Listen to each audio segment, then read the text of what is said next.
ನಾವು ಪ್ರಾರ್ಥನೆ ಪ್ರಾರಂಭ ಮಾಡ್ಕೊಳ್ಳೋಣ. ನಮ್ಮ ಮಧ್ಯದಲ್ಲಿ ಪಾಶ ಸುಧಾಕರ್ ಅಂತ ಇದ್ದಾರೆ. ಅವ್ರು ಇವತ್ತು ಪ್ರಾರ್ಥನೆ ನಡೆಸ್ಕೊಡ್ತಾರೆ. ಪ್ರಾರ್ಥನೆ ಮಾಡೋಣ. ಪರಲೋಕದ ತಂದೆಯೇ, ನಿನ್ನ ಪರಿಶುದ್ಧವಾದ ನಾಮಕ್ಕೆ ಸ್ತೋತ್ರ ಮಾಡ್ತೇವೆ ಸ್ವಾಮಿ. ಕರ್ತನೆ ಅಪ್ಪ, ನೀವು ಒಳ್ಳೆಯವರು ಅಪ್ಪ, ಒಳ್ಳೆಯದನ್ನೇ ಮಾಡುವ ದೇವರಾಗಿದ್ದೀರಿ. ಅದಕ್ಕಾಗಿ ಸ್ತೋತ್ರ ಮಾಡ್ತೇವೆ ಸ್ವಾಮಿ. ನಿನ್ನ ಕೃಪೆ, ನಿನ್ನ ಸಾನ್ನಿಧ್ಯ, ನಿನ್ನ ಪ್ರಸನ್ನತೆ, ನಿನ್ನ ಮಹಿಮೆ ನಮ್ಮ ಒಟ್ಟಿಗಿದ್ದಕ್ಕಾಗಿ ಸ್ತೋತ್ರ ಮಾಡ್ತೇವೆ. ದೇವರ ಮಹಿಮೆಯನ್ನ ಕಾಣ್ಲಿಕ್ಕೆ ನೀವು ಸಹಾಯ ಮಾಡಿದಕ್ಕಾಗಿ ಸ್ತೋತ್ರ ಮಾಡ್ತೇವೆ ಸ್ವಾಮಿ. ವಿಶೇಷವಾಗಿ ಈ ದಿನದಲ್ಲಿ ಕರ್ತನೆ ಅಪ್ಪ, 5 ಬೆರಳಿನ ಈ ಸುವಾರ್ತೆಗಳ ವಿಷಯದ ದೇವರೇ, ನಾವೆಲ್ಲರೂ ಕೂಡಿ ಬಂದು ದೇವರೇ ಅದನ್ನ ಕಲಿಯುವುದಕ್ಕೆ ಸ್ವಾಮಿ ನೀವು ಕೊಟ್ಟ ಈ ಸಮಯಕ್ಕಾಗಿ, ಈ ಸಂದರ್ಭಕ್ಕಾಗಿ ಸ್ತೋತ್ರ ಮಾಡ್ತೇವೆ. ಈ ಸಮಯದಲ್ಲಿ ಕೂಡಿ ಬರುವ ಎಲ್ಲ ನಿನ್ನ ಮಕ್ಕಳನ್ನ ಆಶೀರ್ವಾದ ಮಾಡು.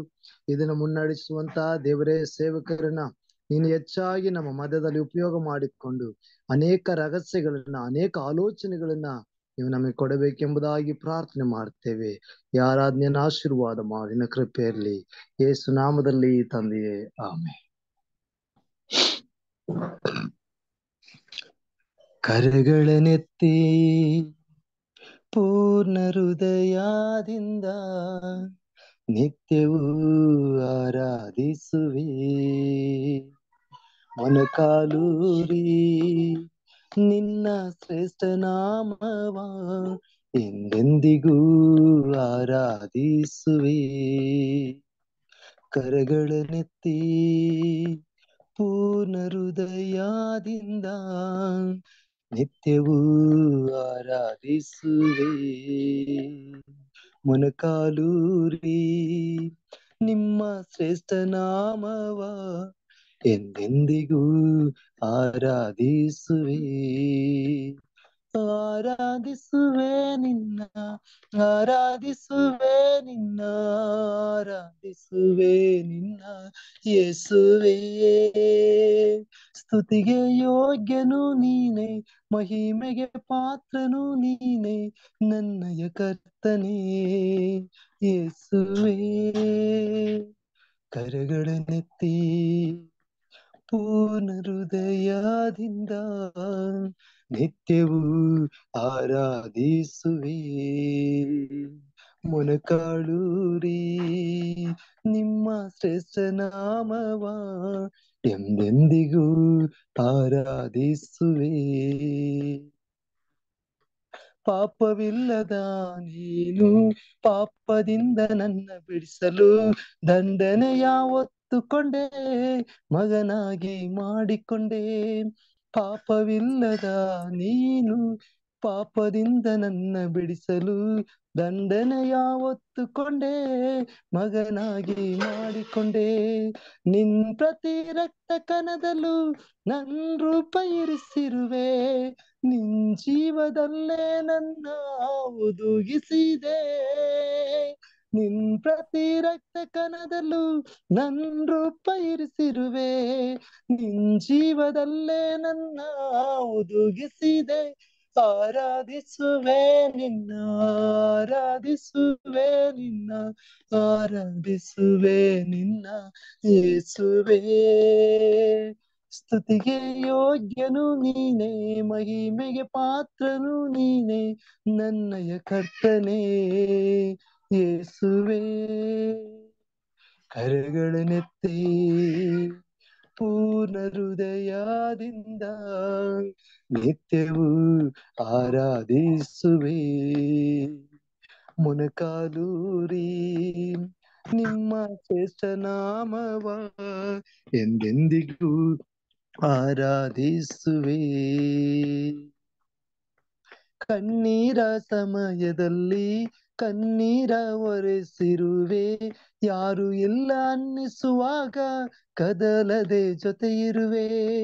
ಕಣ್ಣೀರ ಸಮಯದಲ್ಲಿ ಕಣ್ಣೀರ ಒರೆಸಿರುವೆ, ಯಾರು ಇಲ್ಲ ಅನ್ನಿಸುವಾಗ ಕದಲದೆ ಜೊತೆ ಇರುವೆ. ಸೋತು ಹೋದ ಸಮಯವೆಲ್ಲ ನನ್ನನ್ನು ಬಲಪಡಿಸಿ, ಕರ ಹಿಡಿದು ಕಣ್ಮಣಿಯಂತೆ ಕಾದಿರುವೆ. ಸೋತು ಹೋದ ಸಮಯವೆಲ್ಲ ನನ್ನನ್ನು ಬಲಪಡಿಸಿ, ಕರ ಹಿಡಿದು ಕಣ್ಮಣಿಯಂತೆ ಕಾದಿರುವೆ. ಆರಾಧಿಸುವೆ ನಿನ್ನ, ಆರಾಧಿಸುವೆ ನಿನ್ನ, ಆರಾಧಿಸುವೆ ನಿನ್ನ ಯೇಸುವೇ. ಸ್ತುತಿಗೆ ಯೋಗ್ಯನು ನೀನೆ, ಮಹಿಮೆಗೆ ಪಾತ್ರನು ನೀನೆ, ನನ್ನಯ ಕರ್ತನೇ ಯೇಸುವೇ. ಕರಗಳನೆತ್ತಿ ಪೂರ್ಣ ಹೃದಯದಿಂದ ನಿತ್ಯವೂ ಆರಾಧಿಸುವೆ.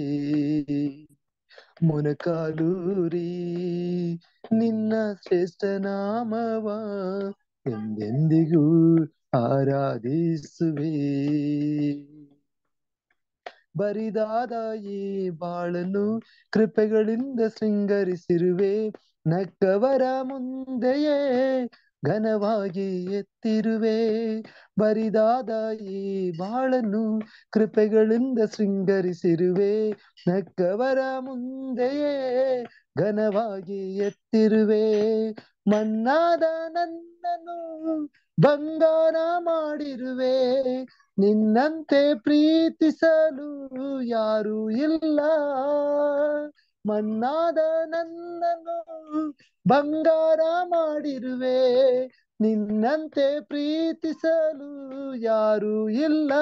ಆರಾಧಿಸುವೆ ನಿನ್ನ, ಆರಾಧಿಸುವೆ ನಿನ್ನ, ಆರಾಧಿಸುವೆ ನಿನ್ನ ಯೇಸುವೇ.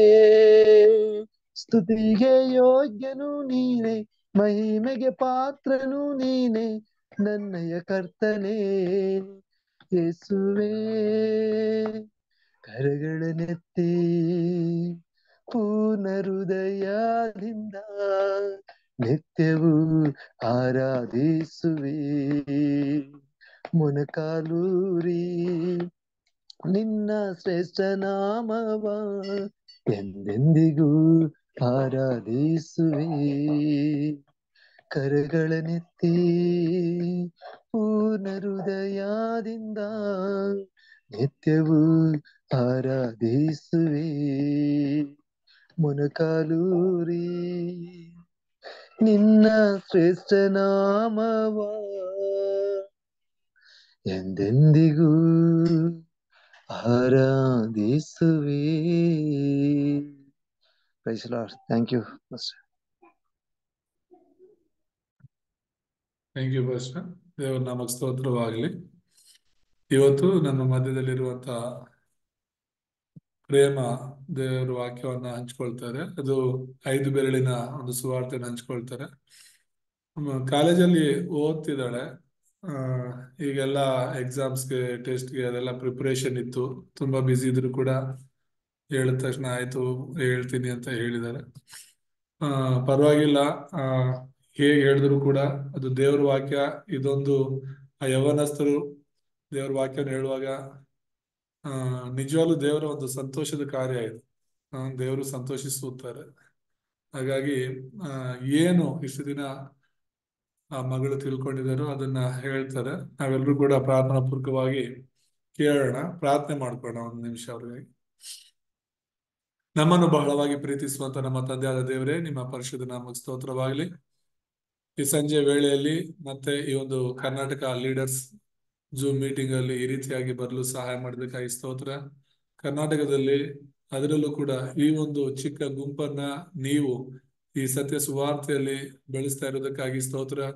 ಕೆಲವೇ ಜನ ಇದ್ರು ಕೂಡ ವಾಕ್ಯ ಕಲೀಲಿಕ್ಕೆ ದಾಹದಿಂದ ಅವರ ಸಮಯವನ್ನ ಕೊಡ್ತಿದ್ದಾರೆ. ಅದಕ್ಕಾಗಿ ಸ್ತೋತ್ರ ಮಾಡ್ತೇವೆ ಸ್ವಾಮಿ. ಅಪ್ಪ, ಕೆಲವೇ ಜನ ಇದ್ರು ಅವರು ನಿಜವಾದ ಶಿಷ್ಯರಾಗಿ ದೇವರ ವಾಕ್ಯವನ್ನ ಪ್ರೀತಿಸುವಂತಹ ಶಿಷ್ಯರಾಗಿ ನಮ್ಮೆಲ್ಲರನ್ನ ಬೆಳೆಸಬೇಕಾಗಿ ನಾವು ಪ್ರಾರ್ಥಿಸ್ತೇವೆ. ಅದರಲ್ಲೂ ವಿಶೇಷವಾಗಿ ಇವತ್ತು ನಿನ್ನ ಮಗಳು ವಾಕ್ಯವನ್ನು ಹಂಚಿಕೊಳ್ಳುವಾಗ ಮಗಳನ್ನ ಆಶೀರ್ವದಿಸು. ಪರಿಶುದ್ಧಾತ್ಮನಿಂದ ಧೈರ್ಯಪಡಿಸಿ, ಬಲಪಡಿಸಿ ನಡೆಸು. ಕೇಳುವಂತ ನಮ್ಮೆಲ್ಲರನ್ನು ಕೂಡ ವಾಕ್ಯದ ಕಡೆ ಗಮನ ಕೊಡುವಂತೆ, ವಾಕ್ಯದಿಂದ ನಾವು ಅನೇಕ ವಿಷಯಗಳನ್ನ ಕಲೀಲಿಕ್ಕೆ ಆಗುವಂತೆ ಪವಿತ್ರ ಆತ್ಮನೇ ಈ ಒಂದು ಮೀಟಿಂಗ್ ನ ದೇವರೇ ನಡೆಸಬೇಕಾಗಿ, ಯಾವುದೇ ಒಂದು ಅಡೆತಡೆಗಳಾಗದ ರೀತಿಯಲ್ಲಿ ಸಹಾಯ ಮಾಡಬೇಕಾಗಿ ಯೇಸು ನಾಮದಲ್ಲಿ ಪ್ರಾರ್ಥಿಸ್ತೇವೆ ತಂದೆ. ಆಮೇಲೆ ಓಕೆ ಪ್ರೇಮ, ನಿನ್ ಸಮಯ.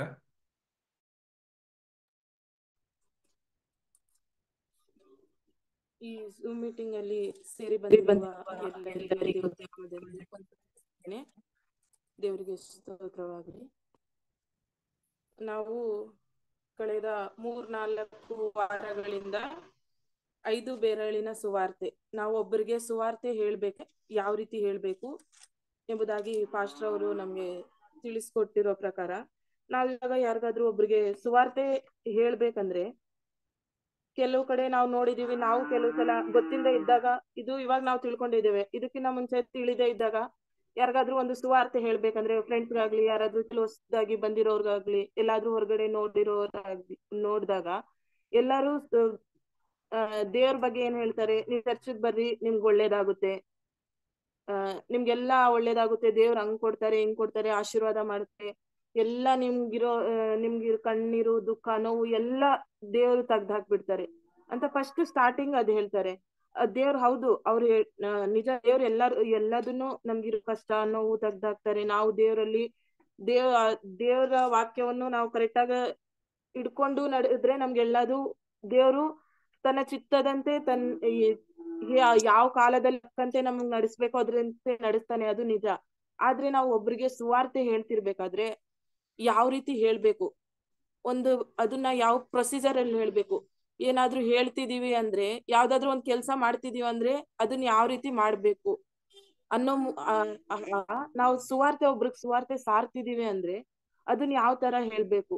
ಸುಮ್ನೆ ಒಂದೇ ಸಲಿ ನಿಮ್ ನಿತ್ಯ ಜೀವ ಕೊಡ್ತಾರೆ, ನೀವು ನಂಬಿಕೆ ಇಟ್ಕೊಂಡ್ರೆ ದೇವ್ರು ಮಾಡ್ತಾರೆ ಅಂತ ಹೇಳ್ಬಿಟ್ರೆ ಅವ್ರಿಗೆ ಫಸ್ಟ್ ದೇವ್ರ ಅಂದ್ರೆ ಏನು, ದೇವ್ರು ಯಾವ ರೀತಿ ಎಷ್ಟು ಪ್ರೀತಿಯನ್ನಿಟ್ಟು ಈ ಲೋಕವನ್ನು ಸೃಷ್ಟಿ ಮಾಡ್ದ, ಏನಕ್ಕೋಸ್ಕರ ಮನುಷ್ಯರನ್ನು ಸೃಷ್ಟಿ ಮಾಡ್ದ, ಯಾವ ಉದ್ದೇಶ ಇಟ್ಕೊಂಡು ಮನುಷ್ಯರನ್ನು ಸೃಷ್ಟಿ ಮಾಡ್ದ, ಆ ಉದ್ದೇಶ ಮತ್ತೆ ಯಾಕೆ ಯಾವ ರೀತಿ ದೇವ್ರು ಅಷ್ಟು ಪ್ರೀತಿ ಇಟ್ಟು ಮನುಷ್ಯರನ್ನು ಸೃಷ್ಟಿ ಮಾಡಿದ್ರು, ಆ ಮನುಷ್ಯನು ಯಾಕೆ ಲೋಕದಲ್ಲಿ ಬಂದ, ಯಾಕೆ ಪಾಪಕ್ಕೆ ಆ ಪಾಪಕ್ಕೆ ಸಿಕ್ಕಿಕೊಂಡಾಗ ಮತ್ತೆ ದೇವ್ರು ಅದರಿಂದ ನಮ್ಗೆ ರಕ್ಷಣೆ ಕೊಡಕ್ ಏನ್ ಮಾಡಿದ್ರು, ಆ ರಕ್ಷಣೆಯನ್ನು ನಾವು ಅದ್ರಲ್ಲಿ ನಾವು ನಂಬಿಕೆ ಇಟ್ಟಾಗ ನಮ್ಗೆ ದೇವ್ರು ಯಾವ ರೀತಿ ನಿತ್ಯ ಜೀವವನ್ನು ಕೊಡ್ತಾನೆ, ಇದು ಒಂದೊಂದಾಗಿ ನಾವು ಅವ್ರಿಗೆ ಹೇಳ್ಕೊಟ್ಟಾಗ ಅವರು ಜಸ್ಟ್ ಯಾರಾದ್ರೂ ಇವಾಗ ದೇವ್ರು ಚರ್ಚ್ಗೆ ಬಂದ್ರೆ ಸುಮ್ನೆ ರಕ್ಷಣೆಗೆ ಬರುವಂತವ್ರಾಗಿದ್ರೆ ಅವರು ಆ ರಕ್ಷಣೆ ಒಂದ್ ತಕ್ಷಣ ಹೋಗ್ತಾರೆ. ಆದ್ರೆ ಅದು ವಾದದಲ್ಲಿ ಅವರು ಆ ಸುವಾರ್ತೆಯಲ್ಲಿ ದೃಢವಾಗಿ ಬೇರೂರಿ ನಾವು ಪ್ರತಿಯೊಂದು ಚಿಕ್ಕ ವಿಷಯವನ್ನು ವಾಕ್ಯದ ಮುಖಾಂತರವಾಗಿ ಅವ್ರಿಗೆ ತಿಳಿಸಿಕೊಟ್ಟಾಗ ಅವ್ರ ಅದರಲ್ಲಿ ದೃಢವಾಗಿ ನಿಂತ್ಕೊಂಡೆ. ಈ ರೀತಿ ಈ 5 ಬೆರಳಿನ ಸುವಾರ್ತೆಯ ಮುಖಾಂತರ ನಾವು ನಿಜವಾಗಿ ಈ ಕರೆಕ್ಟ್ ಆಗಿ ಇದ್ರ ಪ್ರಕಾರ ಒಬ್ರಿಗೆ ನಾವು ಸುವಾರ್ತೆ ಹೇಳಿದೀವಿ ಅಂದ್ರೆ ಅವ್ರು ಕರೆಕ್ಟ್ ಆಗಿ ಸ್ಫೂರ್ತಿಯಾಗಿ ನಂಬಿದ್ದಾರೆ ಅಂದ್ರೆ ಅವ್ರು ದೇವರಿಂದ ಮತ್ತೆ ತಿರುಗಿ ಹೋಗೋ ಅವಕಾಶನೇ ಇರುವುದಿಲ್ಲ. ಅಷ್ಟು ಅರ್ಥಪೂರ್ಣವಾಗಿ ಒಂದ್ ಕಡೆಯಿಂದ ದೇವ್ರು ಯಾವ ರೀತಿ ಇದು ಮಾಡಿದ್ರು ಈ ಲೋಕವನ್ನೆಲ್ಲ, ಮತ್ತೆ ಯಾವ ರೀತಿ ನಾವು ಪಾಪಕ್ಕೆ ಸಿಕ್ಕಿಕೊಂಡು ಮತ್ತೆ ದೇವ್ರು ನಮ್ಮನ್ನು ಹೇಗ್ ರಕ್ಷಣೆ ಮಾಡಿದ್ರು, ನಂಬಿಕೆ, ನಿತ್ಯ ಜೀವ, ಒಂದು ಈ 5 ಬೆರಳಿನಿಂದ, ಈ 5 ಬೆರಳ ಸುವಾರ್ತೆಯಿಂದ ನಿಜ ಅಂದ್ರೆ ಎಷ್ಟು ಅರ್ಥಪೂರ್ಣವಾಗಿ ನಾವು ಅರ್ಥ ಮಾಡ್ಕೋಬಹುದಂದ್ರೆ ಫಸ್ಟ್ ದೇವ್ರು ನಾವು ಇವಾಗ ಈ ವಾಕ್ಯವನ್ನು ಪಾಸ್ಟರ್ ಅವರು ಮತ್ತೆ ತಿಮೋತಿ ಪಾಸ್ಟರ್ ಅವರಾಗ್ಲಿ, ಪ್ರಸಾದ್ ಆಗ್ಲಿ 2 ವಾರದಿಂದ ಯೋಹಾನ್ ಸುವಾರ್ತೆ 3:16 ಅದನ್ನ ಆ ವಾಕ್ಯವನ್ನು ಮೈನ್ ಆಗಿ ಇಟ್ಕೊಂಡು ಎಕ್ಸ್ಪ್ಲೇನ್ ಮಾಡಿದ್ರು. ದೇವರು ಲೋಕದ ಮೇಲೆ ಎಷ್ಟೋ ಪ್ರೀತಿಯನ್ನಿಟ್ಟು ತನ್ನ ಒಬ್ಬನೇ ಮಗನನ್ನು ಕೊಟ್ಟನು, ಆತನನ್ನು ನಂಬುವ ಒಬ್ಬನಾದರೂ ನಾಶವಾಗದೆ ಎಲ್ಲರೂ ನಿತ್ಯ ಜೀವವನ್ನು ಪಡೆಯಬೇಕೆಂದು ಆತನನ್ನು ಕೊಟ್ಟನು. ಹೌದು, ದೇವರು ಈ ಲೋಕವನ್ನು ಎಷ್ಟೋ ಪ್ರೀತಿಯಾಗಿ ಮನುಷ್ಯರನ್ನು ಆದಿಕಾಂಡದಲ್ಲಿ ನಾವು ನೋಡ್ಬಹುದು, ಆದಿಕಾಂಡ ಪ್ರಾರಂಭದಲ್ಲೇ ನೋಡ್ಬಹುದು. ಆದಿಕಾಂಡ 1ನೇ ಅಧ್ಯಾಯ 26, 27, 28 ಅದರಲ್ಲಿ ದೇವರು ಮನುಷ್ಯರನ್ನು ಹೇಗ್ ಸೃಷ್ಟಿ ಮಾಡ್ದ. ದೇವ್ರು ಅನ್ಕೊಂಡಿದ್ರೆ ಎಲ್ಲವನ್ನು ಮಾತುಗಳಿಂದ ಎಲ್ಲ ನಾವು ಓದ್ತಾ ಬರ್ಬೇಕಾದ್ರೆ ಎಲ್ಲವನ್ನು ಬೆಳಕಾಗಲಿ ಅನ್ನದ ತಕ್ಷಣ ಬೆಳಕಾಯ್ತು, ಸೂರ್ಯ ಚಂದ್ರ ಆಗ್ಲಿ ಅಂದ ತಕ್ಷಣ ಅವಾಯ್ತು, ನಕ್ಷತ್ರಗಳಾಗ್ಲಿ, ಈ ಸಮುದ್ರದಲ್ಲಿ ವಾಸಿಸುವ ಜೀವ ಜಂತುಗಳಾಗ್ಲಿ, ಆಕಾಶದಲ್ಲಿ ಹಾರಾಡುವ ಪಕ್ಷಿಗಳಾಗ್ಲಿ, ದೇವ್ರು ಜಸ್ಟ್ ಅವುಗಳನ್ನ ಆಗಲಿ ಅಂತ ಮಾತಿನಿಂದ ಅಂದ ತಕ್ಷಣ ಅವು ಮಾತಾಯ್ತು. ಆದರೆ ನಮ್ಮನ್ನು ಸೃಷ್ಟಿ ಮಾಡಿದ್ದ ಕಾರಣ ದೇವ್ರೇನು, ಆತನೊಂದಿಗೆ ಅನ್ಯೋನ್ಯತೆವಾಗಿರ್ಬೇಕು, ಆತನನ್ನು ನಾವು ಆರಾಧಿಸ್ಕೊಂಡು ಆತನಲ್ಲಿ ಸಂತೋಷವಾಗಿರ್ಬೇಕೆಂಬುದಾಗಿ ಮಾಡಿದ್ನು. ಎಷ್ಟು ಪ್ರೀತಿಯಿಂದ. ಯಾರು ಈ ಲೋಕದಲ್ಲಿ ನಾವು ಎಷ್ಟೋ ಕೇಳುತ್ತೇವೆ, ಆ ದೇವರುಂಟು, ಈ ದೇವರುಂಟು, ಎಷ್ಟೋ ಸಾವಿರ ಕೋಟಿಗಳು ದೇವರಂತ. ಆದರೆ ನೀವು ಯಾವುದೇ ಬುಕ್ ಅನ್ನು ಓದಿದಾಗ, ಯಾವುದೇ ಅವ್ರು ಹೇಳುವ ಕಥೆಗಳು ಹೇಳಿದಾಗ ಕರೆಕ್ಟ್ ಆಗಿ ನಾವು ಪ್ರತಿಯೊಂದು ಬೈಬಲ್ ಓದಿದಾಗ ನಾವು ಯಾರ್ದೋ ಜೊತೆ ದೇವರ ಜೊತೆ ಖುದ್ದಾಗಿ ನಾವು ಕೂತು ಮಾತಾಡ್ತಿದ್ದೀವಿ ಎಂಬ ಫೀಲ್ ಆಗುತ್ತೆ. ಆದ್ರೆ ಅವರ ಪುಸ್ತಕಗಳು ಓದೋದಾಗ್ಲಿ, ಅವರ ಕಥೆಗಳು ಕೇಳೋದಾಗ್ಲಿ ಅಂತೆ ಕಂತೆಗಳಿಂದ ಸ್ಟಾಫ್ ಆಗುತ್ತೆ. ಅಂತೆ ಕಂತೆ ಅಂದ್ರೆ ಅವ್ರು ಜಸ್ಟ್ ಊಹಿಸ್ಕೊಂಡು ಅದನ್ನು ಹಾಗಿರ್ಬಹುದು ಎಂಬುದಾಗಿ ಕಲ್ಪನೆ ಮಾಡಿಕೊಂಡು ಹೇಳಿದಂತ ಕಥೆಗಳಷ್ಟೇ ಅವು. ಫಸ್ಟ್ ದೇವರ ಈ 5 ಬೆರಳಿನ ಸುವಾರ್ತೆಯಲ್ಲಿ ಫಸ್ಟ್ ನಾವು ಸಣ್ಣದಾಗಿ ದೇವರ ಬಗ್ಗೆ, ದೇವರು ಎಷ್ಟೋ ಮಾಡಿರೋ ಕಾರ್ಯಗಳಲ್ಲಿ ದೇವ್ರ ಬಗ್ಗೆ ತಿಳ್ಕೊಳ್ಳೋಣ. ದೇವರು ಆದಿಕಾಂಡದಲ್ಲಿ ಫಸ್ಟ್ 1ನೇ ಅಧ್ಯಾಯ 27-27ನೇ ವಚನದಲ್ಲಿ, ಹೀಗಿರಲು ದೇವರು ಮನುಷ್ಯನನ್ನು ತನ್ನ ಸ್ವರೂಪದಲ್ಲಿ ಉಂಟು ಮಾಡಿದನು. ನಮ್ಮನ್ನು ದೇವ್ರು ಅನ್ಕೊಂಡಿದ್ರೆ ಯಾವ ರೀತಿ ಆದ್ರೂ ಸೃಷ್ಟಿ ಮಾಡಬಹುದಿತ್ತು. ಹೇಗಾದ್ರೂ ದೇವ್ರಲ್ವಾ, ಹೇಗಾದ್ರೂ ಎಲ್ಲಾ ಅಧಿಕಾರ ದೇವರಲ್ಲೇ ಉಂಟು, ಹೇಗಾದ್ರೂ ನಮ್ಮನ್ನು ಸೃಷ್ಟಿ ಮಾಡಬಹುದಿತ್ತು. ಈ ಇಲ್ಲಿರೋ ಕೈ ಇಲ್ಲಿ ತಲೆಗೆ ಹಾಕೋದು, ಇಲ್ಲ ಈ ಕಣ್ಣು ಮುಂದೆ ಕೊಡೋ ಕಣ್ಣು ಹಿಂದೆ ಕೊಟ್ಬಿಡೋದು, ಈ ತರ ಹೆಂಗಾದ್ರೂ ವಿಚಿತ್ರವಾಗಿ ನಮ್ಮನ್ನು ಸೃಷ್ಟಿ ಮಾಡಬಹುದಿತ್ತು. ಆದ್ರೆ ದೇವ್ರು ಹಾಗೆ ಮಾಡಿಲ್ಲ. ತನ್ನ ಸ್ವರೂಪದಲ್ಲಿ ದೇವ್ರು ಯಾವ ರೀತಿ ಇದಾನೋ, ಯಾವ ರೀತಿ ಆತನಿದಾನೋ ಆತನ ಸ್ವರೂಪದಲ್ಲೇ ನಮ್ಮನ್ನು ಸೃಷ್ಟಿ ಮಾಡಿದನು. ಆತನ ಸ್ವರೂಪದಲ್ಲಿ ಸೃಷ್ಟಿ ಮಾಡಿದ್ದಲ್ಲದೆ ಆತನು ಈ ಎಲ್ಲಾ ಪ್ರಾಣಿ ಪಕ್ಷಿಗಳಿಗೆ ಮಾತಿನಿಂದ ಬಲ ಕೊಟ್ಟ. ಆದರೆ ದೇವರು ಇಲ್ಲಿ ಆದಿಕಾಂಡ 2ನೇ ಅಧ್ಯಾಯ 7ನೇ ವಚನದಲ್ಲಿ ಹೇಳುವ ಪ್ರಕಾರ, ಹೀಗಿರಲು ಯೆಹೋವ ದೇವರು ನೆಲದ ಮಣ್ಣಿನಿಂದ ಮನುಷ್ಯನನ್ನು ರೂಪಿಸಿ ಅವನ ಮೂಗಿನಲ್ಲಿ ಜೀವಶ್ವಾಸವನ್ನು ಊದಿದನು. ಜೀವಶ್ವಾಸವನ್ನು ಆತನು ತನ್ನ ಸ್ವರೂಪದಲ್ಲಿ ನಮ್ಮನ್ನು ಮಾಡಿದ್ದಲ್ಲದೆ ಆತನಲ್ಲಿರುವ ಜೀವಶ್ವಾಸವನ್ನು ನಮ್ಮಲ್ಲಿ ಊದಿದನು. ನಮ್ಮ ಮೂಗಿನ ಮುಖಾಂತರವಾಗಿ ಆತನಲ್ಲಿರುವ ಜೀವವನ್ನು ನಮಗೆ ಕೊಟ್ಟನು. ಯಾಕೆ ಕೊಟ್ಟನು ಅಂದ್ರೆ ಆತನೊಂದಿಗೆ ನಾವು ಇರುವುದಕ್ಕಾಗಿ, ಆತನೊಂದಿಗೆ ಅನ್ಯೋನ್ಯತೆಯಾಗಿ ಇರುವುದಕ್ಕೋಸ್ಕರವಾಗಿ ಆ ಜೀವಶ್ವಾಸವನ್ನು ನಮಗೆ ಕೊಟ್ಟನು. ಹೀಗೆ ದೇವರು ನಾವು ಇದು ನೋಡ್ಕೊಳೋದಾದ್ರೆ ರೋಮಾಪುರದವರಿಗೆ ಬರೆದ ಪತ್ರಿಕೆ 5:8 ಹೀಗೆ ಹೇಳುತ್ತೆ. ರೋಮಾಪುರದವರಿಗೆ 5:8, ಆದರೆ ನಾವು ಇನ್ನೂ ಪಾಪಿಗಳಿದ್ದಾಗಲೂ ಕ್ರಿಸ್ತನು ನಮಗೋಸ್ಕರ ಪ್ರಾಣ ಕೊಟ್ಟದ್ದರಲ್ಲಿ ದೇವರು ನಮ್ಮ ಮೇಲೆ ತನಗಿರುವ ಪ್ರೀತಿಯನ್ನು ಸಿದ್ಧಪಡಿಸಿದ್ದಾನೆ. ಈ ಲೋಕದಲ್ಲಿ ನಾವೇನಾದ್ರೂ ಒಂದು ತಪ್ಪು ಮಾಡಿದ್ರೆ, ಒಂದು ಸಣ್ಣ ತಪ್ಪಾಗ್ಲಿ ಮಾಡಿದ್ರೆ, ಸ್ನೇಹಿತರಾಗ್ಲಿ, ತಂದೆ ತಾಯಿ ಆಗ್ಲಿ, ನೆರೆಹೊರೆಯವರಾಗ್ಲಿ ಎಷ್ಟು ಮಾತಾಡ್ತಾರೆ, ಎಷ್ಟು ನಿಂದೆಗೆ ನಮ್ಮನ್ನ ಅವಮಾನ ಪಡಿಸ್ತಾರೆ, ಎಷ್ಟು ನಿಂದೆಗೆ ಗುರಿ ಮಾಡ್ತಾರೆ. ಆದ್ರೆ ದೇವ್ರು ನಮ್ಗೆ ಎಂತ ಅವಕಾಶ ಕೊಟ್ನು ಅಂದ್ರೆ, ನಾವಿನ್ನ ಪಾಪಿಗಳು. ಈ ಲೋಕದಲ್ಲಿ ಹುಟ್ಟಿರುವ ಯಾರು ನೀತಿವಂತರಿಲ್ಲ.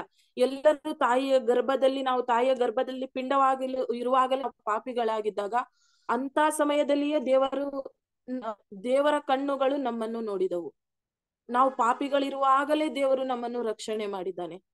ನಮ್ಮನ್ನು ಎಷ್ಟು ಆತನು ಈ ತಂದೆ ತಾಯಿ ಆಗ್ಲಿ, ಸ್ನೇಹಿತರಾಗಲಿ, ಅಣ್ಣ ತಮ್ಮಂದಿರ ಆಗಲಿ, ನೆರೆಹೊರೆಯವರಾಗ್ಲಿ ಯಾರು ಪ್ರೀತಿ ಮಾಡೋದಿಲ್ಲ. ಅಷ್ಟು ಪ್ರೀತಿಯನ್ನು ಮಾಡಿ ನಮಗೋಸ್ಕರವಾಗಿ ಈ ಲೋಕವನ್ನು ಸೃಷ್ಟಿ ಮಾಡಿ ಆ ಏದೇನ್ ತೋಟದಲ್ಲಿ ನಾವು ಆದಾಮ್ ಅವರನ್ನು ಆತನೊಂದಿಗೆ ಇರಬೇಕೆಂದು ಅವರನ್ನು ಸೃಷ್ಟಿ ಮಾಡಿದನು. ಆದರೆ ಒಂದು ದಿನ ಸೈತಾನನು ಸೆಕೆಂಡ್ ಬೆರಳು ಬಂದ್ಬಿಟ್ಟು ಲೋಕಕ್ಕೆ ಇವಾಗ ಇವಾಗ ಅಧಿಕಾರ ನಡೆಸ್ತಿರೋದು ಸೈತಾನನು. ಈ ಲೋಕವೆಲ್ಲ ಆತನ ಕೈಯಲ್ಲಿಯೇ ಇದೆ.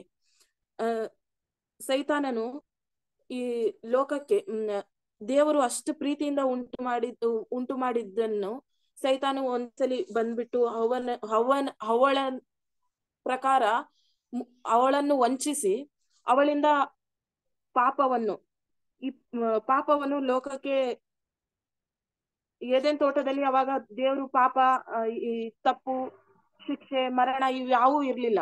ಆದರೆ ಲೋಕವು ಒಂದೇ ಸಲಿ ಅವಳ ಮಾತು, ಸೈತಾನನ ಮಾತು ಕೇಳದೆ ಇದ್ದಿದ್ರೆ ಇವತ್ತು ನಾವು ಇಷ್ಟು ಜನ ಇರ್ತಿದ್ವೋ ಇಲ್ಲೋ ಗೊತ್ತಿಲ್ಲ, ನಾವು ಬರ್ತಿದ್ವೋ ಇಲ್ಲೋ ಗೊತ್ತಿಲ್ಲ. ನಮಗೋಸ್ಕರ ಕ್ರಿಸ್ತನು ಪ್ರಾಣ ಪಾಪ ಇಲ್ಲ ಅಂದ್ರೆ ದೇವ್ರು ಪ್ರಾಣ ಕೊಡೋ ಅವಸರನೇ ಇರ್ಲಿಲ್ಲ. ಆದರೆ ಅವ್ವ ಮಾಡಿದ ತಪ್ಪಿಂದ ದೇವರು ಶಿಕ್ಷಿಸಿದ್ರು. ದೇವರು ನಾನಲ್ವಾ ಸೃಷ್ಟಿ ಮಾಡಿದ್ದು, ನನ್ನ ಜನರು, ನಾನು ಇಷ್ಟು ಪ್ರೀತಿ ಮಾಡಿ ಸೃಷ್ಟಿ ಮಾಡಿದ ಜನರಂತ ಹೇಳಿ ತನ್ನ ಮಗನನ್ನೇ ನಮಗೋಸ್ಕರವಾಗಿ ಅರ್ಪಿಸಿಕೊಟ್ನು. ಅಷ್ಟು ಪ್ರೀತಿ ಮಾಡಿದ್ರು ನಮ್ಗೆ ದೇವ್ರು. ಲೋಕದಲ್ಲಿ ಈ ಲೋಕದ ಪ್ರಕಾರ ನಾವು ನೋಡ್ಕೊಳ್ಳೋದಾದ್ರೆ ಲೋಕದ ಬಗ್ಗೆ ರೋಮಾಪುರದವರಿಗೆ ಬರೆದ ಪತ್ರಿಕೆ 5:12, ಮತ್ತೆ 2 ತಿಮೋತಿ 2:4, ಕೀರ್ತನೆ 4:8, ಯಾಕೋಬ 4:4 ಇವೆಲ್ಲದ್ರಲ್ಲಿ ಸ್ಪಷ್ಟವಾಗಿ ಬರೆದಿದೆ. ನಾನು ಅದ್ರಲ್ಲಿ ಒಂದು ವಾಕ್ಯ ಓದಿ ತಿಳಿಸ್ತೀನಿ.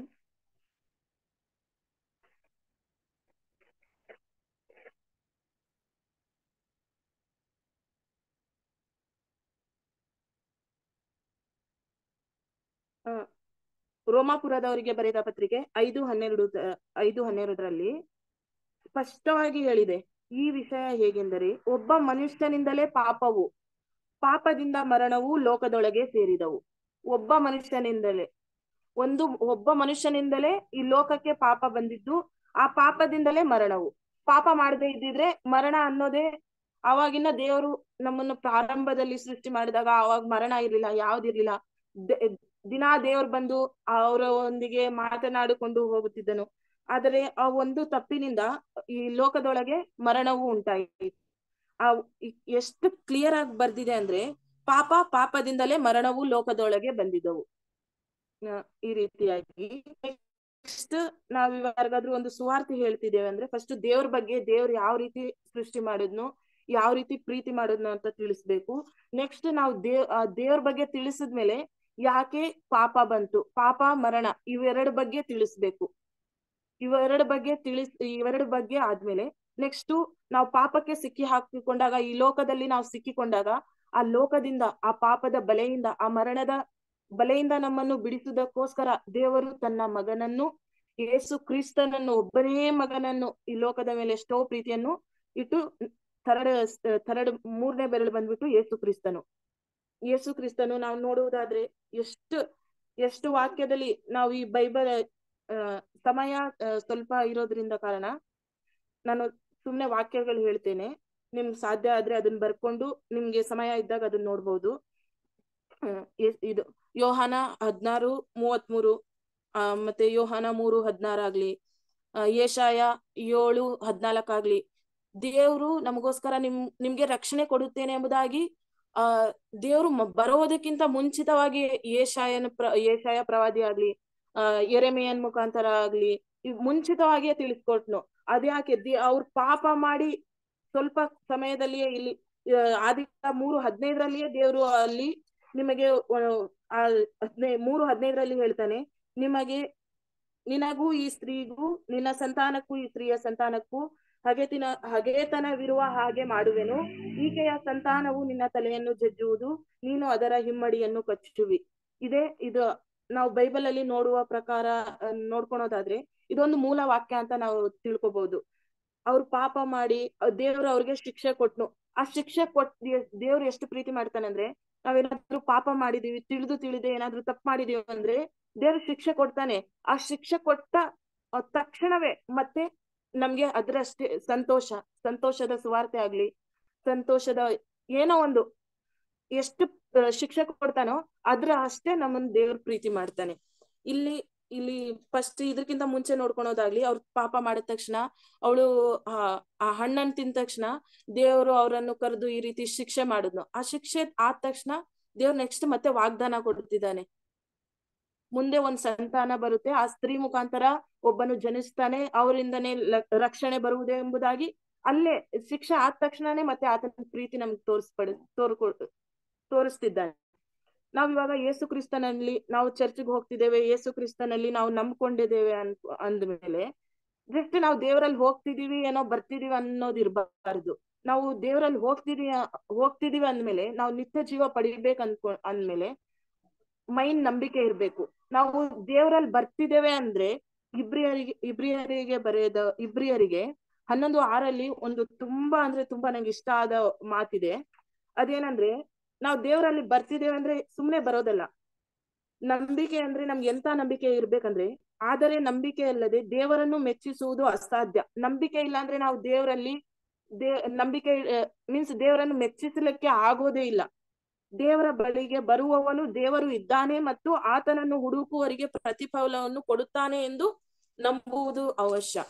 ನಾವು ದೇವರ ಹತ್ರ ಬರ್ತಿದ್ದೇವೆ, ನಾವು ಎಲ್ಲಾದ್ರೂ ಚರ್ಚ್ಗೆ ಹೋಗ್ತಿದ್ದೇವೆ, ದೇವರಲ್ಲಿ ನಂಬಿ ನಡೀತಿದ್ದೇವೆ ಅಂದ್ರೆ ನಂಬೇಕು ದೇವ್ರು ಇದ್ದಾನೆ, ನಾವು ಆತನಲ್ಲಿ ಇದ್ದೇವೆ ಅಂದ್ಮೇಲೆ ಎಷ್ಟೇ ಬರ್ಬೋದು. ಹೌದು, ನಾವು ದೇವ್ರನ್ನ ನಂಬ್ಕೊಂಡ ತಕ್ಷಣ ನಮ್ಗೆಲ್ಲ ನಮ್ಮಲ್ಲಿರೋ ಕಷ್ಟ, ನೋವು, ಅನಾರೋಗ್ಯ ಎಲ್ಲ ಹೋಗ್ಬಿಡುತ್ತೆ ಅನ್ನೋದು ಅದು ಸುಳ್ಳು ಮಾತು.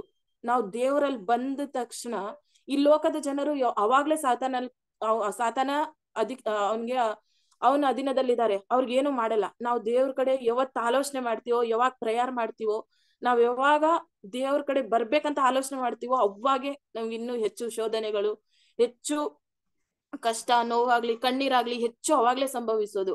ಅಂತ ಸಮಯದಲ್ಲಿ ನಾವು ನಂಬಿಕೆ ಇಟ್ಟು ನಾವು ಅಬ್ರಹಾಮನು 24 ವರ್ಷ ದೇವ್ರ ಕರೆದಾದ್ಮೇಲೆ 24 ವರ್ಷ ಅವನ ಮಕ್ಕಳಾಗಿಲ್ಲ. ನಾನ್ ನಿನ್ಗೆ ಸಂತಾನ ಕೊಡ್ತೀನಿ, ಆ ಸಂತಾನ ಆಕಾಶದ ನಕ್ಷತ್ರಗಳಷ್ಟು, ಸಮುದ್ರದ ಮರಳಿನಷ್ಟು ಹೆಚ್ಚಾಗಿ ಆಗುತ್ತೆ ಅಂತ ವಾಗ್ದಾನ ಕೊಟ್ಟು ಕರೆದ. ತಂದೆ ತಾಯಿ ಎಲ್ಲರನ್ನೂ ಬಿಟ್ಟು ಬಂದ ಅಬ್ರಹಾಮನು.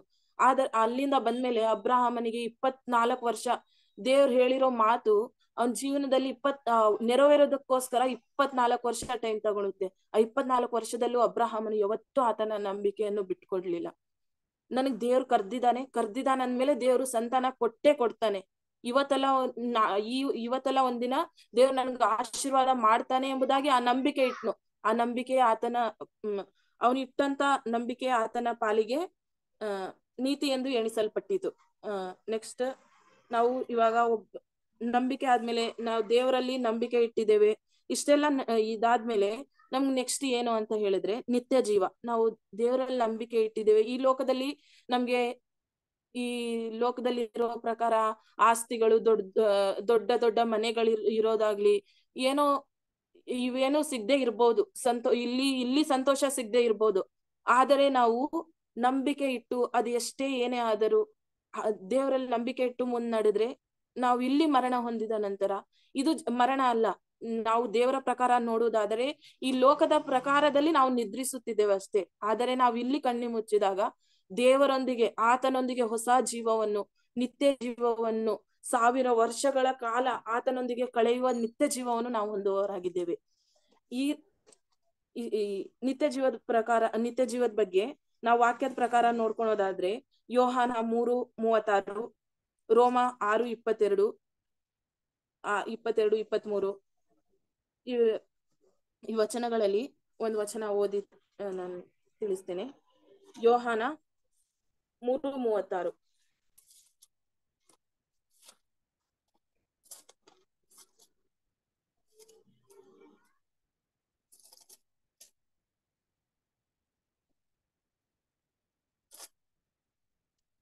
ಯೋಹಾನ 3:36ರಲ್ಲಿ ಆತನ ಮಗನನ್ನು ನಂಬುವವನಿಗೆ ನಿತ್ಯ ಜೀವ ಉಂಟು, ಮಗನಿಗೆ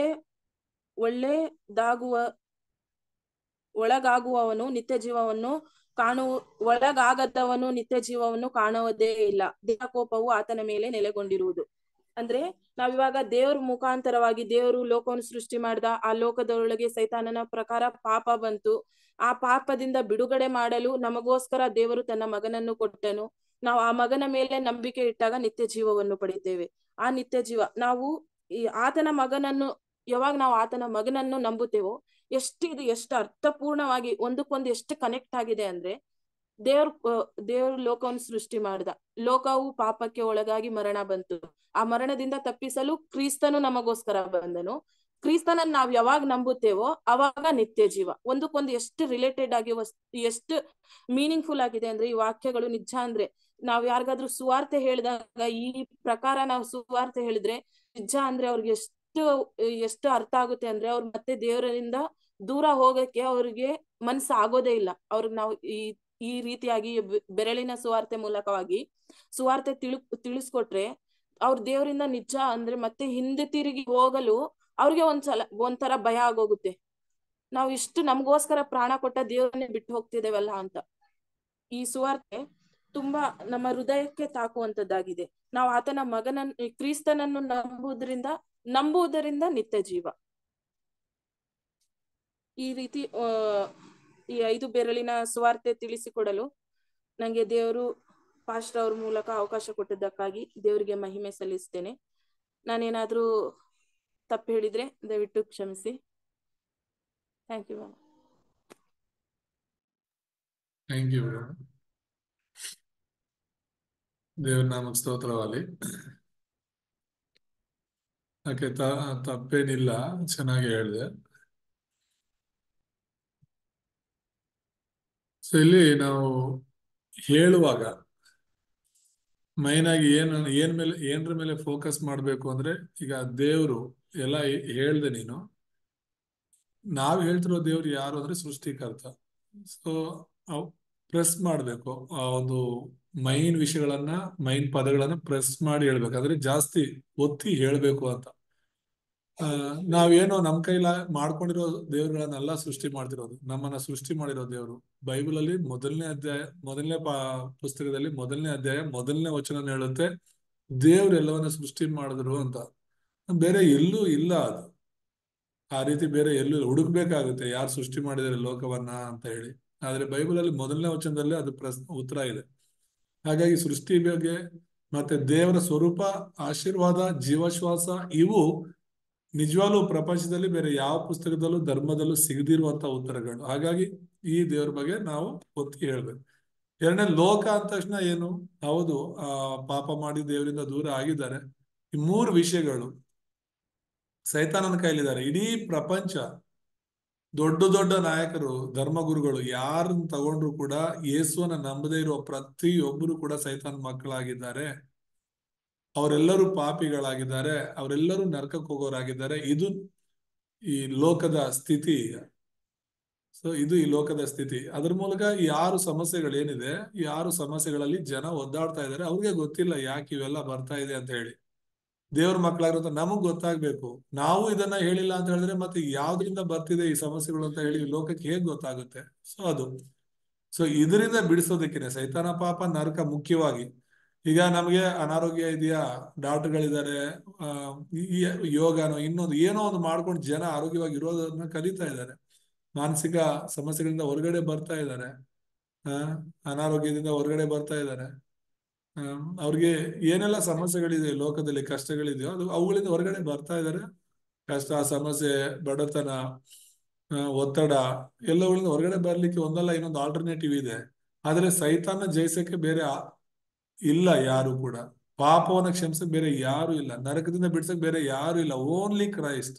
ಕೇವಲ ಕ್ರಿಸ್ತನು ಅಂತ ನಾವ್ ಯಾಕೆ ಹೇಳ್ತೀವಿ ಅಂದ್ರೆ, ಸೈತಾನನಿಂದ, ಪಾಪದಿಂದ, ನರಕದಿಂದ ಕೇವಲ ಕ್ರಿಸ್ತನು ಮಾತ್ರ ಬಿಡಿಸಕ್ ಬಂದಿದ್ದಾರೆ. ಇದ್ರ ಬಗ್ಗೆ ನಾವು ಲೋಕದವ್ರ ಜೊತೆ ಮಾತನಾಡುವಾಗ ಏನು ಹೇಳಕ್ ಅವ್ರಿಗೆ ಬೇರೆ ದಾರಿನೇ ಇಲ್ಲ. ಅದಕ್ಕೇನೆ ಯೇಸು ಕ್ರಿಸ್ತನ್ ಕಳ್ಸಲ್ಪಟ್ಟಿದ್ದು. ಸೊ ಇದನ್ನ ಹೇಳುವಾಗ ಈ ಸತ್ಯರಸ, ಸತ್ಯಾಜಿಕ, ಸತ್ಯಪ್ರವಾದಿಯಾಗಿ ಈ ಸಮಸ್ಯೆಗಳನ್ನ ಪೂರೈಸಿದೆ, ಅಂದ್ರೆ ಪರಿಹರಿಸಿದ್ದಾರೆ. ಸೊ ಇದನ್ನ ನಾವು ನಂಬೇಕಾಗಿರೋದು ಸರಿಯಾದ ನಂಬಿಕೆ. ನಂಬಿಕೆಯಲ್ಲೂ ಬೇರೆ ಬೇರೆ ವಿಧ ಇದೆ. ಶಾರೀರಿಕವಾಗಿ ನಾವು ನಂಬುವಂತ ಅನೇಕ ವಿಷಯಗಳಿದೆ. ನಂಬಿದ್ರೆ ನೀನ್ ದೇವರ ಮಹಿಮೆನ ಕಾಣ್ತೀಯ ಅಂತ ಹೇಳಿ ನಮ್ ಜೀವನದಲ್ಲಿ ಏನೇ ಕಷ್ಟ, ಸಮಸ್ಯೆಗಳಿದ್ರು ಕೂಡ ಯೇಸುವನ್ನ ನಂಬಿ ಪ್ರಾರ್ಥನೆ ಮಾಡುವಾಗ ಹೌದು ಬಿಡುಗಡೆ ಆಗುತ್ತೆ. ಅದು ಸ್ವಸ್ಥತೆಗೋಸ್ಕರ ನಂಬಿಕೆ, ಅದು ಕಷ್ಟದಿಂದ ಹೊರಗಡೆ ಬರುವ ನಂಬಿಕೆ. ಆದ್ರೆ ಈ ನಂಬಿಕೆ ಯೋಹಾನ 3:16 ನಾವು ನಂಬುವರಾಗ್ಬೇಕು. ಯೇಸು ಕ್ರಿಸ್ತನ್ ಬಂದಿದ್ದು ಈ ಲೋಕದ ಈ ಸ್ಥಿತಿಯಿಂದ ನಿನ್ನನ್ನ ನನ್ನನ್ನ ಬಿಡಿಸೋದಕ್ಕಾಗಿ ಅನ್ನೋದನ್ನ ನಂಬಬೇಕು. ಸೊ ಆ ರೀತಿ ನಂಬುವಾಗಲೇ ಈ ನಿತ್ಯ ಜೀವ. ಈ ಲೋಕದಲ್ಲಿ ನಮ್ಗೆ ಎಲ್ಲೂ ಸಿಗದೆ ಇರುವಂತದ್ದು ಏನು ಅಂದ್ರೆ ನಿತ್ಯ ಜೀವ. ಲೋಕದಲ್ಲಿ ನಾವ್ ಏನಾದ್ರೂ ಸಾಧನೆ ಮಾಡ್ಬೋದು, ಆದ್ರೆ ಈ ನಿತ್ಯ ಜೀವವನ್ನ ಯೇಸು ಕ್ರಿಸ್ತ ನಂಬೋದ್ರ ಮೂಲಕ ಹೊರತು ಬೇರೆ ಯಾವುದೂ ಅಲ್ಲ. ಪ್ರೇಮ ಹೇಳುವಾಗ ಇಲ್ಲಿರೋ ವಚನಗಳಿಗಿಂತ ಬೇರೆ ವಚನಗಳನ್ನ ಹೇಳ್ತಾ ಇತ್ತು. ಆದ್ರೆ ಆ ವಚನಗಳು ಕೂಡ ಇವುಗಳಿಗೆ ಸಂಬಂಧಪಟ್ಟದ್ದೇ ಹೇಳ್ತಾ ಇತ್ತು.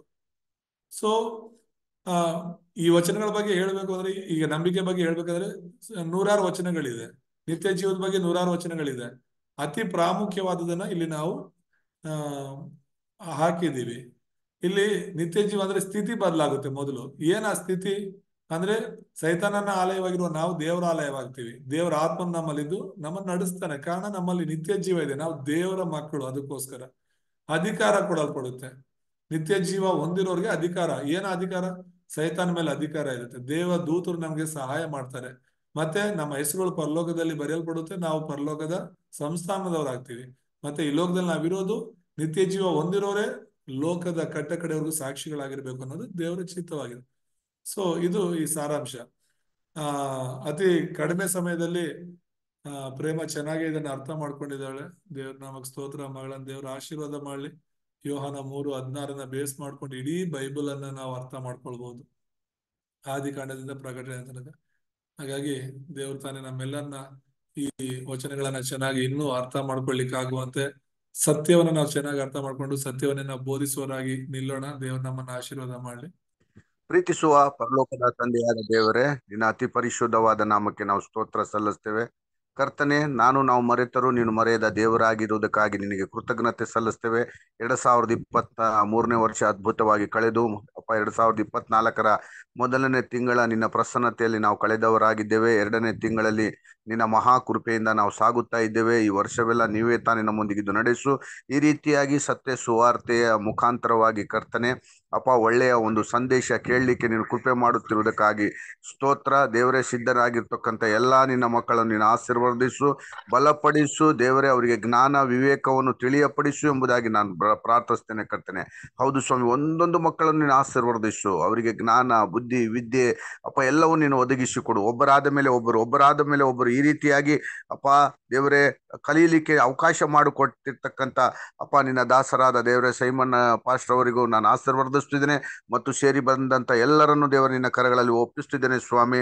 ಜಗದೀಶ್ ಜಾನಣ್ಣನನ್ನು ಸಹ ನೀನು ಜ್ಞಾಪಿಸಿಕೋ, ಆಶೀರ್ವದಿಸು, ಬಲಪಡಿಸು, ಆರೋಗ್ಯ ಜ್ಞಾನ ಬಲದಿಂದ ತುಂಬಿಸು ಕರ್ತನೆ. ನಮಗೆ ಕೊಟ್ಟಂತ ಈ ಜವಾಬ್ದಾರಿಯನ್ನು ಕರ್ತನೆ ನಾವು ಲೋಕದಲ್ಲಿ ಬದುಕಿರುವಾಗಲೇ, ಬೆಳಕಿರುವಾಗಲೇ, ಬಲ ಇರುವಾಗಲೇ ಮಾಡಲು ನೀನು ಕೃಪೆ ಮಾಡು ಎಂಬುದಾಗಿ ನಾನು ಪ್ರಾರ್ಥಿಸ್ತೇನೆ ಸ್ವಾಮಿ. ದೇವರೇ, ನಮ್ಮ ನೆರೆ ಹೊರೆ ಸುತ್ತಮುತ್ತಲು ಇರ್ತಕ್ಕಂಥ ಅನೇಕರಿಗೆ ಸತ್ಯ ಸುವಾರ್ತೆ, ಈ 5 ಬೆರಳಿನ ಒಂದು ಸುವಾರ್ತೆ ಹಂಚಲಿಕ್ಕೆ ನೀನು ಕೃಪೆ ಮಾಡು ಎಂಬುದಾಗಿ ನಾನು ಪ್ರಾರ್ಥಿಸ್ತೇನೆ. ನಮ್ಮ ಪ್ರಾರ್ಥನೆ ಕೇಳಿದ ಪ್ರೀತಿಗಾಗಿ ಸ್ತೋತ್ರ. ಎಲ್ಲ ಮಕ್ಕಳನ್ನು ಆಶೀರ್ವದಿಸ್ತಾ ಶುಭ